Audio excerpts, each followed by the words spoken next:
Hey everyone, welcome back. Try to keep it down. I don't want to get caught playing video games past my bedtime. Right now, it may be a little bit spooky because of how late it is, but I'm playing the horror classic Resident Evil 1 on the first PlayStation. Now, this series has continued for many years up until now with highly improved graphics, but there's a whole wave of indie horror that is essentially trying to recreate the vibe and feel of retro games like the original Resident Evil. I want to discuss why that is, with probably the biggest example being puppet combo games.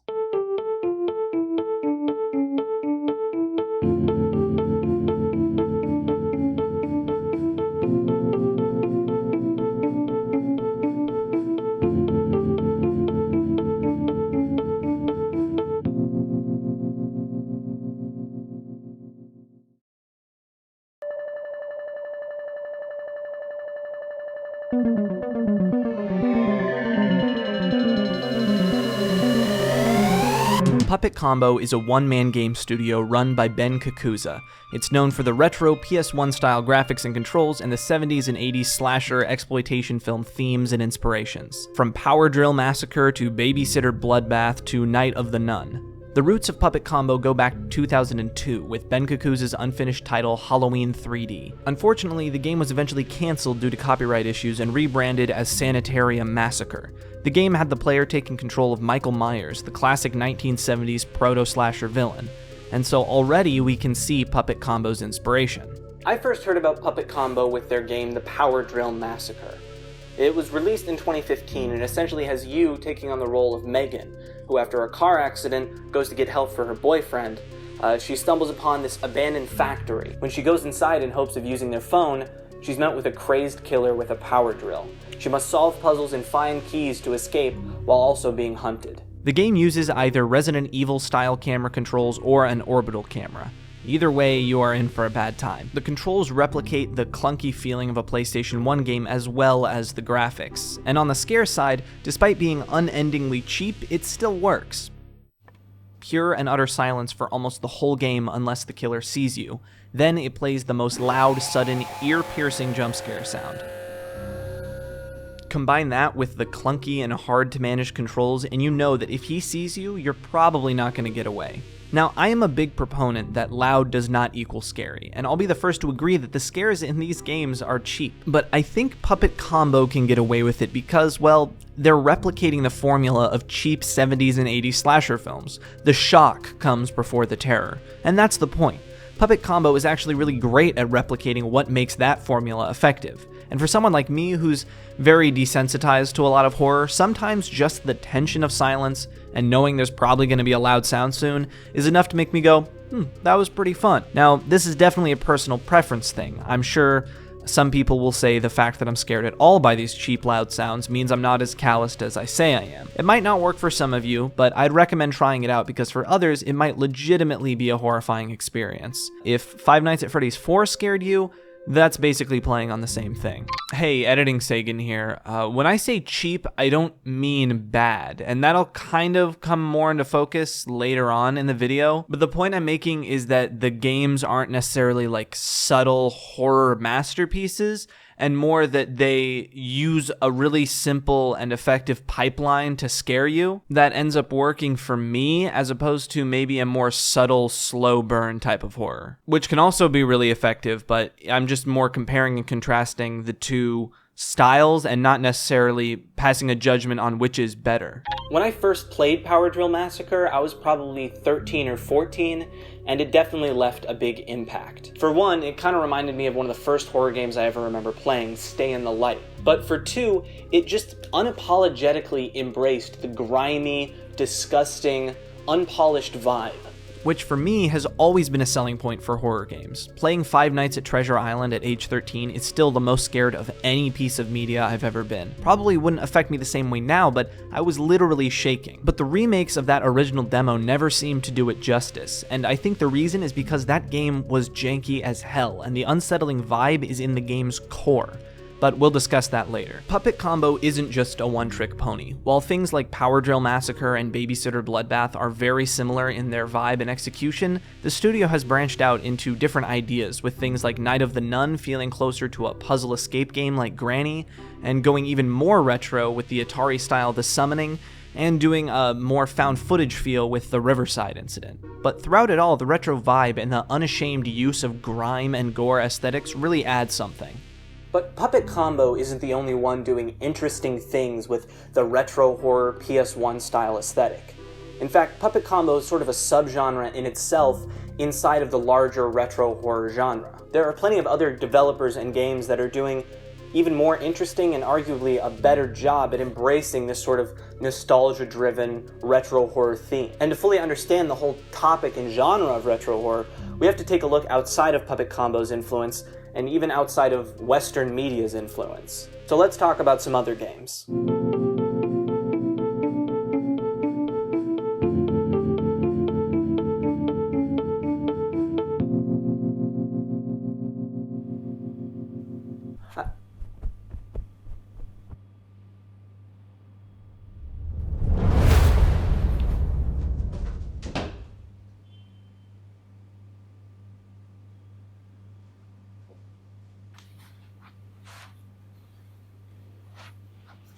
I'm sure that was nothing.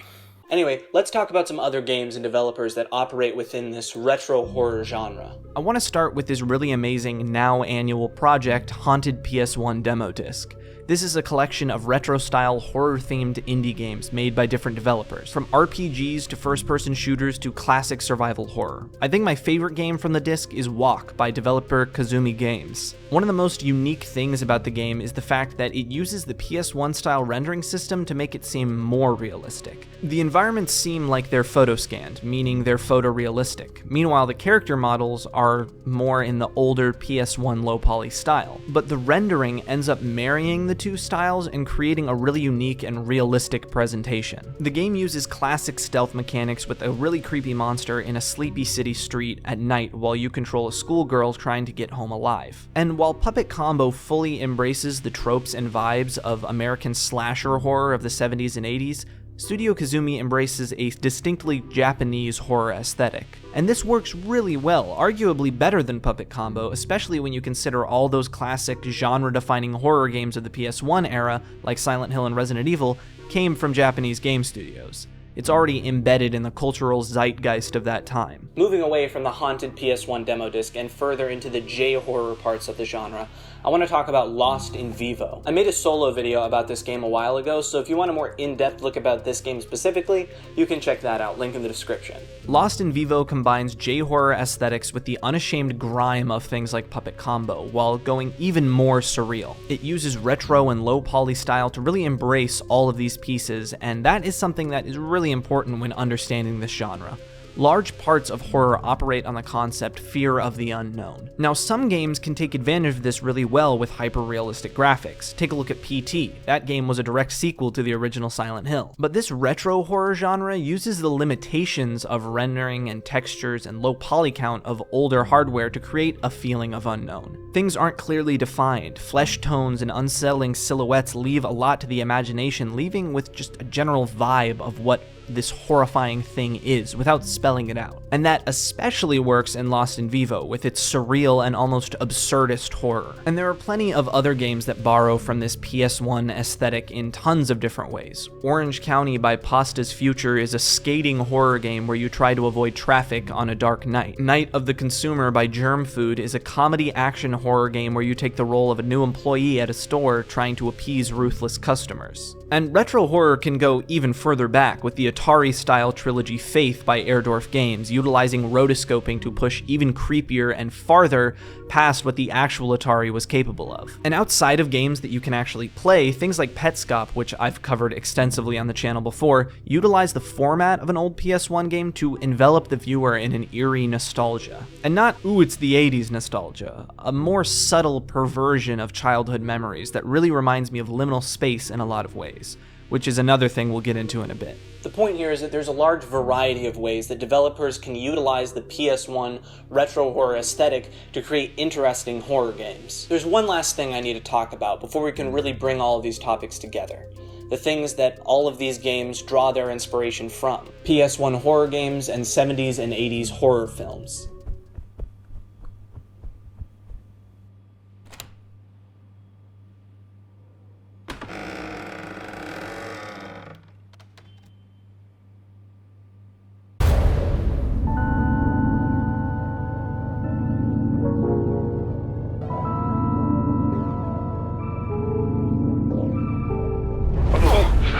Oh my god.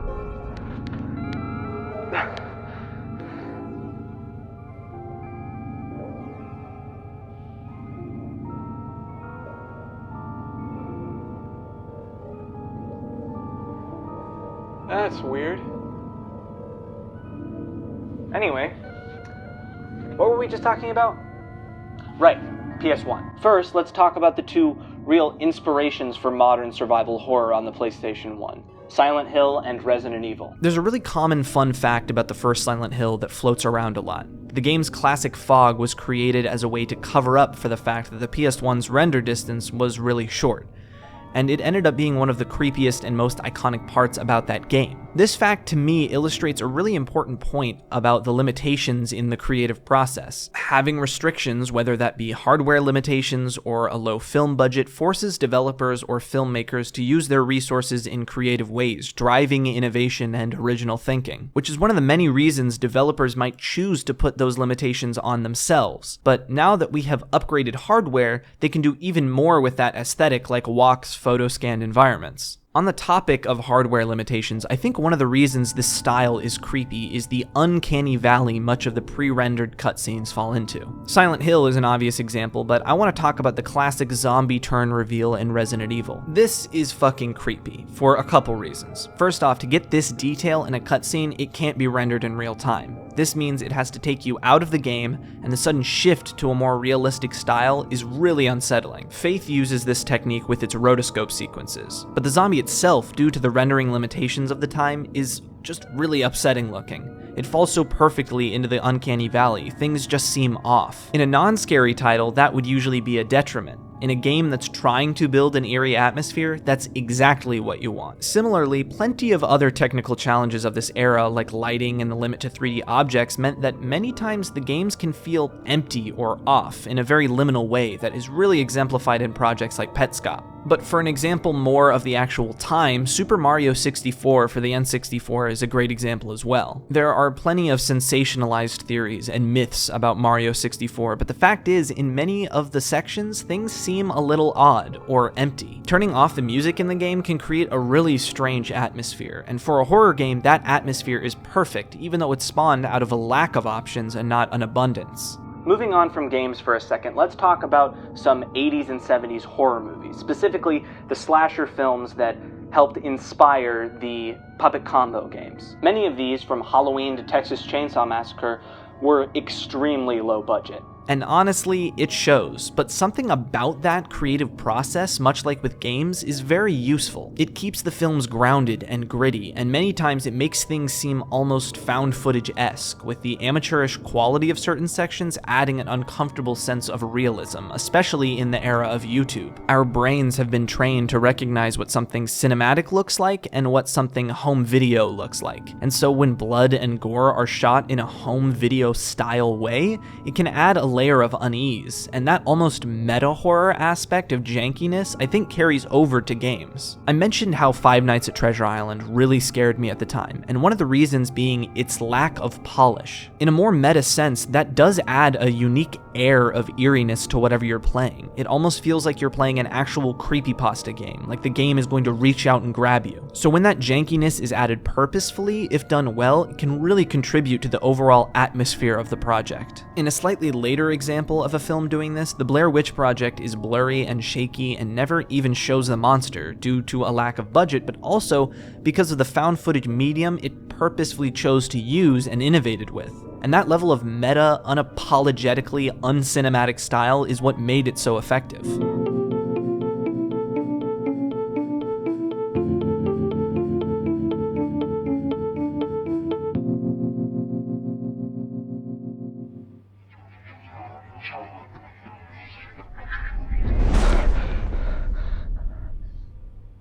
that cannot be a good sign, so I should probably wrap up with my thesis. The style of retro PS1 indie horror games is all about creativity through limitations. From Silent Hill to Texas Chainsaw Massacre, the genre borrows heavily from things that used their restrictions and low budgets and limitations to create some of the most interesting and memorable scary parts about them. It's the perfect melding of the uncanny valley, meta terror, and eerie nostalgic vibe that can create these really unique environments and scenarios for these games.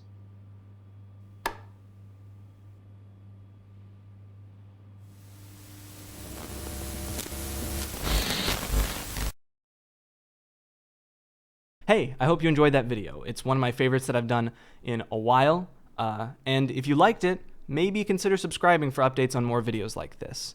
You can also check out my second channel, my Twitch, my Twitter, and keep an eye out because I have some big projects coming up. I'll see you all next time.